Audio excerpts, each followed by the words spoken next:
Welcome back to the Chasing Happiness podcast, an honest podcast about finding happiness, what it really means, and the process of getting there. My name is Crystal, and today I am joined by Sandra Dinelli, and I probably got her last name wrong, but she will let me know.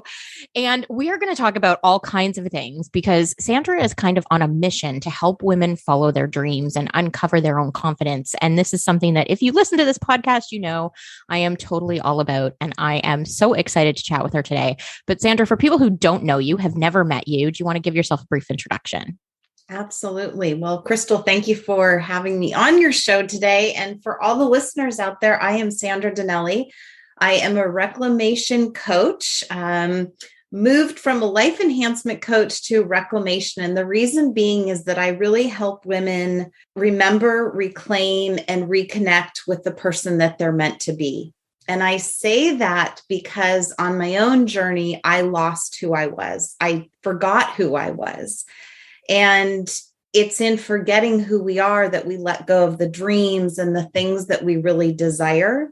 Right. And so now I have made the bold statement of I am a reclamation coach and I can help you get back to the root of who you are and that feeling of calm and joy and happiness. And a lot of my clients also say that sense of freedom.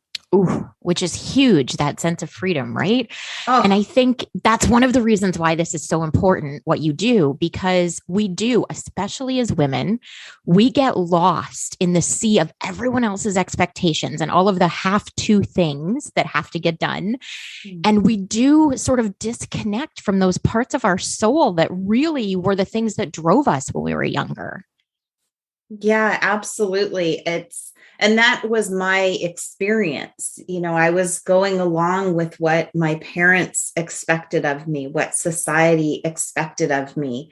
And all the while there was just this push, I was feeling pushed and I was pushing back, but not hard enough to actually make a stand in anything.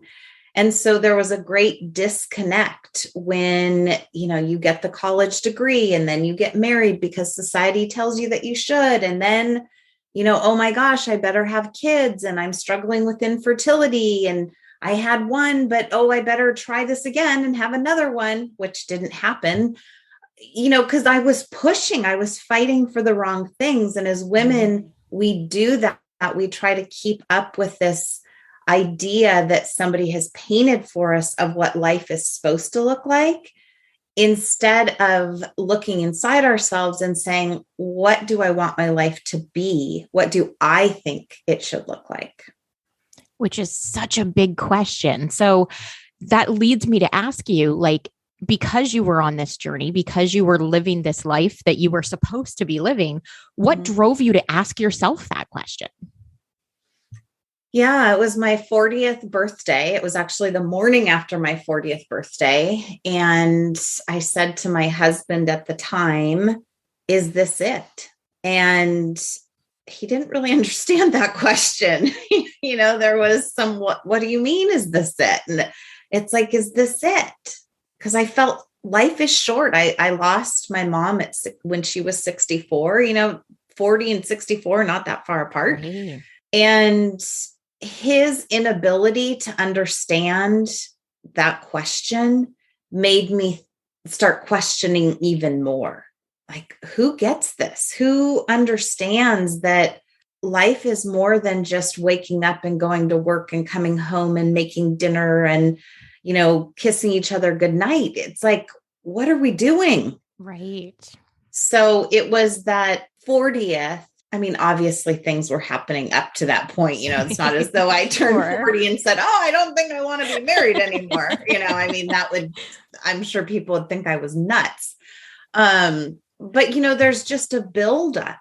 And then when you hit for me, it was when I hit a milestone and thinking, wow, what do I really want from my life? And have I really ever asked myself that? Such a huge question. Have you ever really asked yourself that? Because we're not taught, especially as women, we are not taught to even ask the question like, what do you feel is right for you? What do you think is right for you? What would you like if you had all of these possibilities? Like no one, and I completely understand where you're coming from because I just turned 40 a couple of years ago. And it's like, no one ever is like, hey, are you okay where you are? Or do you really want something different? Right? Like, it's so mind blowing that we live these lives for so long without asking that question. Yeah, well, I think it starts really young with parents having the best intentions of setting protocols in place and setting guidelines in place, and they think they're helping. And I'm sure that in some sense they are, right? You need to be civilized and understand how to show up in the world and these things. But I think oftentimes parents drive their own agenda. And when they're driving their own agenda based on maybe something they didn't do or something they did do as a child, and as wanting to please, we're so impressionable.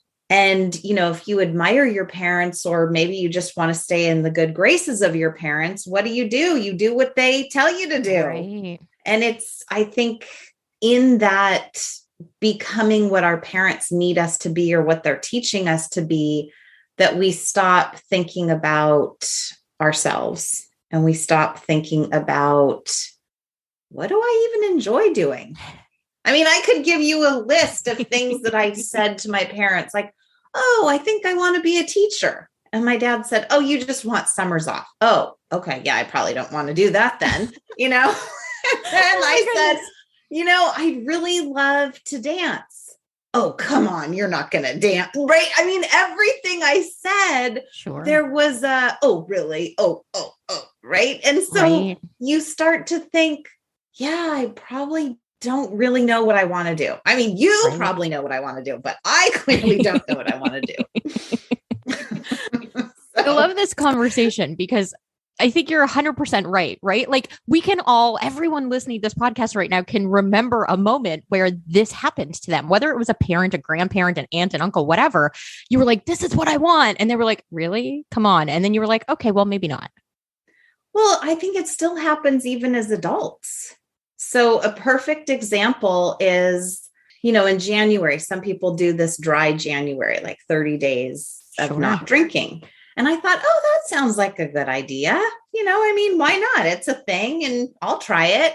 And so many people said, why? You don't have a drinking problem. Why are you doing that? It wasn't enough that I just wanted to do it. Wow. I had to justify why I wanted to do it. And I have to admit, I gave in and I was like, yeah, I don't really need to do that. Right. So then I did it in June. I was like, I still want to do this. But I think, we're so conditioned to want to be accepted and to be liked and to fit in. And, even as adults, we convince ourselves like, oh yeah, it's probably not a big deal if I just have a drink and I don't do my 30-day dry January. You're right. I don't have a problem anyway. So we self-convince that what other people are telling us are true, instead of just looking at ourselves and saying, well, but what do I want to do? Yes. And you bring up a really good point because you mentioned, just because I wanted to do it, you had to justify why. We shouldn't have to justify why. I simply want to do it. That should be justification enough for anything I want to do in my life, right? But we have this innate sort of drive that's like, oh, well, this is why I need to explain to everyone because they're not going to understand it unless I explain it fully. But like, you wanted to do it, plain and simple. That should be enough. Right. It should be. And maybe it is, but it never feels like it is. So then we get into this pattern of justification. And I don't know, maybe you found this as well, but when I don't justify, right? If I just say, no, I don't want to do, because that's where I'm at now. You're like, yeah, no, that's not going to work for me. There's sort of this odd pause of, people don't really know how to handle it. Right. Because I haven't just rambled for 5 minutes about why I'm not going to do it. I just said, I'm not going to do it. Yes. And it leaves them very uncomfortable. Yes, absolutely. I have totally noticed this as well. And it's funny that you bring it up because it just happened to me the other day. I literally, because as we were talking before we started recording, I have literally just flown from province to province and I just didn't have the mental capacity for anything. And so I simply said no. And that was it. It was one word, just no. And it was almost like the people around me were like shell shocked, like, okay, but wait, where's the rest? Like, and I was just like, it's 2 letters. That's all it has to be. Right. Right. Yeah. We're very conditioned to explain ourselves. And a funny thing, we actually don't have to do that. I mean, great if you want to, but you don't have to. It's enough to just make a decision. Which I think is magic. And it's one of the reasons why I love what you do, because I think the more women we can get to a place where they're comfortable enough to just make a decision, right? Without relying on other people, without having other people's inputs, but actually listening sort of intrinsically to what feels right to us, the whole world changes around us because of that.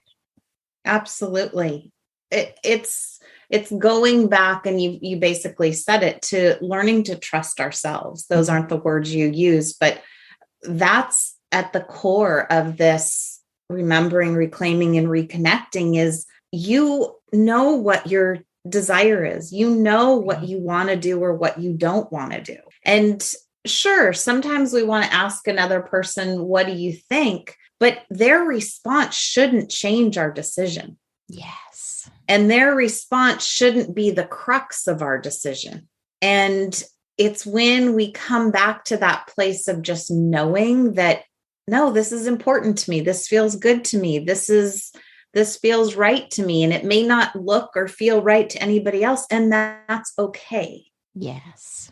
Yes. And I fought through this when I said, I was going to leave my husband, and coming from a Catholic family, my dad said, well, I'm praying for you. I'm praying that you can work this out and get back together. And I said, I don't think you understand. Like, it's over. There's nothing to pray about except that we can split amicably and move on.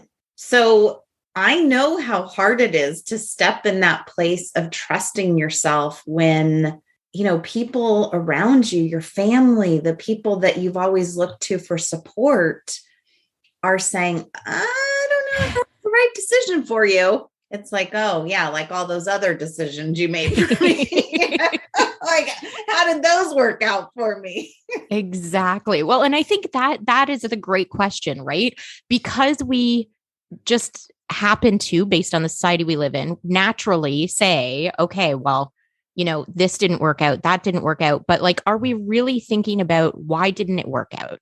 What are the choices that I made or allowed other people to make that led to the road that didn't work out? And then how do I get to a place where it's going to be different, right? Because every time we learn something about ourselves or the world we live in, we change a little. And so our choices change a little, and how we approach things changes a little. And so I think all of the questions are super important. So for people who are listening to this podcast right now, and they've maybe never thought about any of this, but they're starting to think about it because of the things that you've said, what suggestion do you have for them to sort of start to just think about what really is who they are? One point I want to make before I fully answer that question is we want to just make sure we don't get into a place of blaming others for where we are. Sure. So even though, I'm saying, well, my dad or whomever said, no, you're going to do this instead. Right. I still had a choice. I made the choice. I made a choice that was at the time going to be the easiest choice. Sure. So I think that's important to say, because sometimes we can get caught in this loop of, well, it's everybody else's fault that I'm not happy. And that's not true. And it's also not healthy. So for someone that's just sort of starting on this journey of, who am I, or what do I want? That was your question, right? Yes. Okay. Thinking, was that her question? it's really that question itself, like, who am I?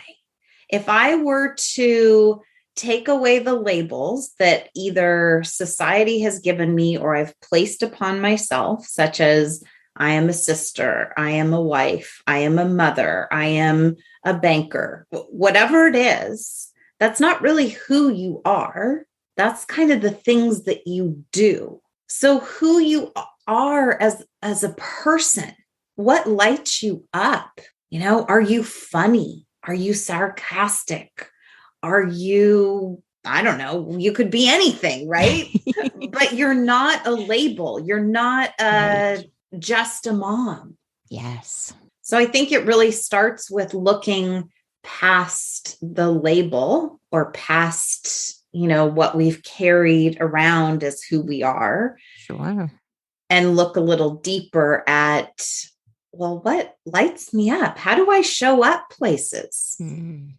That's who I am. That person that shows up. I'm exuberant. I'm, whatever your natural state is when you're not being compressed by all the shoulds and the labels and, the heavy thoughts. Right. And it's such a huge thing. I think I know from my personal experience, when I started to ask myself those questions and I started to rediscover some of those things about myself, it became very apparent just how quickly in life all of those things that really set my soul on fire fell away in order to meet all of those labels and expectations. So, now for me, every day is full of something that sets my soul on fire, but that's because I pay attention to when I need it and what it is. And I make room for, the creative stuff, the fun stuff like this, sitting down and having a podcast conversation, right? These things aren't just a part of my life. They are a part of who I am because they give me so much fire. Right. And choice. You're making the choice. Yes. For yourself now. Yes, absolutely. Which is the huge part of all of this. So for everyone who is listening, if they want to work with you or even just find out what you're up to and what you're doing, what's the best way for them to get in touch with you? Absolutely. So if you are on Instagram, you can follow me at Wish on Wildflowers. My website is www.wishonwildflowers.com. I also have a Facebook group for women called Confidently Living Your Best Life. Those are probably the best ways to get in touch with me. I offer a curiosity call, which is 30 minutes of just time to connect, which I think is amazing. I think you get so much more from a person doing this, interacting versus, reading a website or reading some words, because a lot of it is chemistry. Yes. Huge, especially when you're trying to make life changes, right? I think the one thing for me personally, when I started my journey, the one thing that I struggled with was people didn't necessarily understand why I was trying to make life changes. Mm-hmm. So finding someone who I could connect with that maybe didn't know why, but understood the process in a way that felt genuine, like that's really important because then you feel supported in the journey, right? Oh, sure. And, if the people around you aren't waking up with this idea of, gosh, life could be better, I could be enjoying myself more, they're not going to understand why you have that thought. Right. So when we look to others that aren't on the same path or haven't traveled on a similar path, there's a lot of disconnect and a lot of self-doubt starts churning up because you start to think, oh, maybe I should just be satisfied. Why am I searching for more? Because my friends seem to be okay. Exactly. I think you raise a great point, actually. And I'm so glad you touched on it because that's exactly sort of the position that I found myself in when I started this journey for myself. It was, well, everyone else seems to be okay living this way. Is it just me? Is there something wrong with me that I want more, that I want different, that I want to experience more than just this? And so it is really important to find people outside of that circle who can help you to get there because your life can be basically anything you want it to be, even if nobody has told you that before. It's up to you. Yeah. And that seems like a really big concept. Your life can be anything you want it to be, right? I mean, even sometimes I still struggle, like, can it really? I mean, I'm just going to be honest, right? I believe that. But at the same time, we're always evolving and we're going into different steps. So it's not as though you start life coaching or you start, down this path and all of a sudden it's boom, everything is big and bright and wonderful. Think of all that you're undoing, all of the thoughts, the habits, yes, there is this golden nugget out there. And my mantra is, today I'm my best, tomorrow I will be better, because we're always growing. We are always getting to the next level. Oh, that's beautiful. I do have a few questions that I typically ask all of the guests who come on the podcast, if you're game to answer. Okay. Let's go. So I promise they're not that difficult. The first question is, what actually inspires you? What inspires me? So I'm staring out my window right now. I'm so inspired by nature and the beauty of nature. And in fact, today I was just writing a journal post about how beautiful nature is. And whether you believe in God or not, like, he created nature, he created us. We are just as amazing as all of the creatures and plants and animals. And that inspires me. I love that. I love that. And I can't wait to read what you're talking about, because I 100%, it's funny that this is what we're talking about, because like 20 minutes before we ended up on this call, my office has a window as well. And I was looking out and I was watching all the little squirrels, because the weather is nice here today. So all the little squirrels are out trying to like find nuts and do stuff. And I was just watching them all sort of in awe, like, how freaking amazing is this, right? Like, there's magic in there that we typically don't stop to enjoy. Yeah. Yeah. And I mean, it's going to sound crazy, but I was thinking, I wonder if they're looking at us in awe. Just like, wow, those big things are so amazing and they're all so different. And because we are. Yes. Oh, I love that. I love that. And now I'm going to, every time I see a squirrel, I'm going to wonder if it's thinking the same thing about me too. I love it. I love it. Okay. The next question is, if you could go back in time and give yourself a piece of advice, what would it be? Oh, yes. I've thought about this question so many times.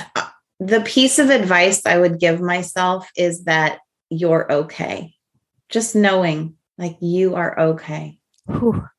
That's really big. That hit me right in the heart, because I feel that today. I definitely feel that today.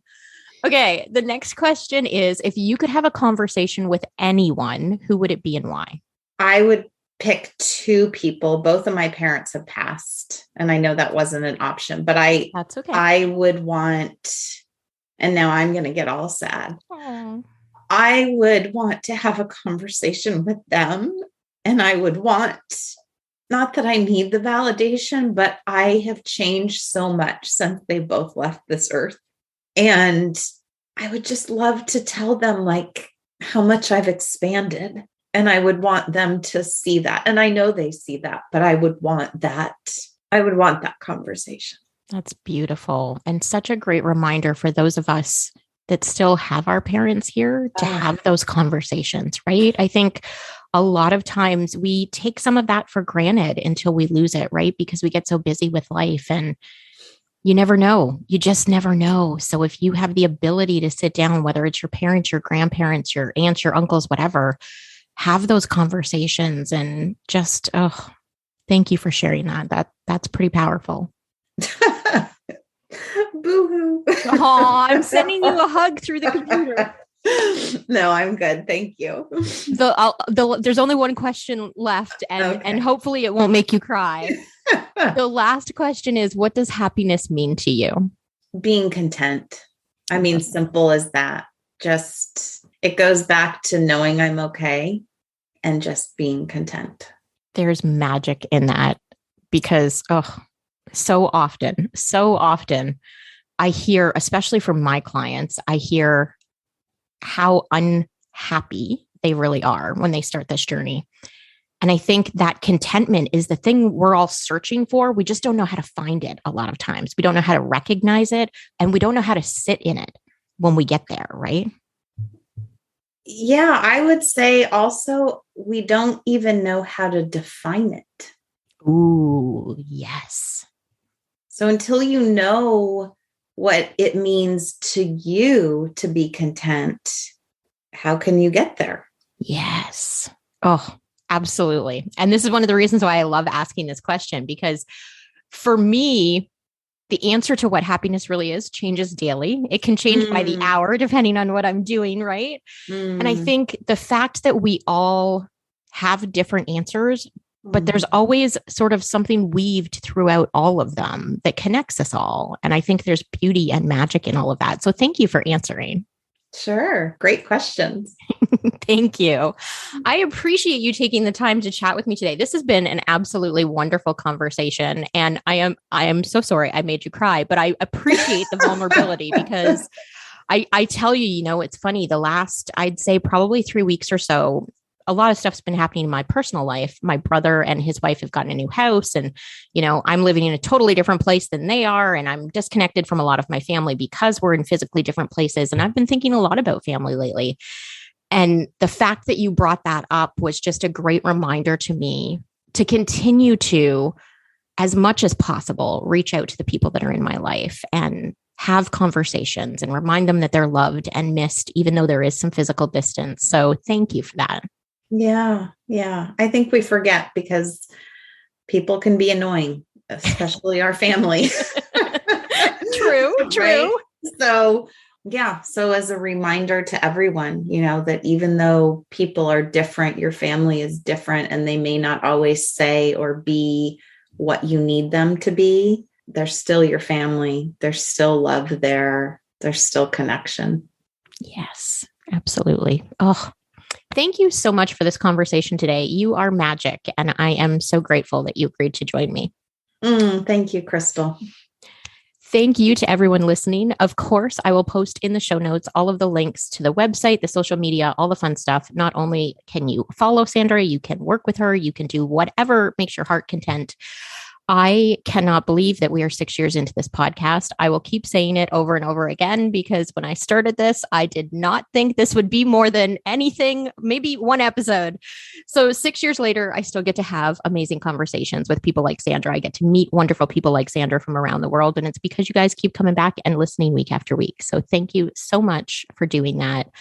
If you found this helpful, if you enjoyed this conversation, share it with somebody who you think might enjoy it as well. And we will chat with you guys next week.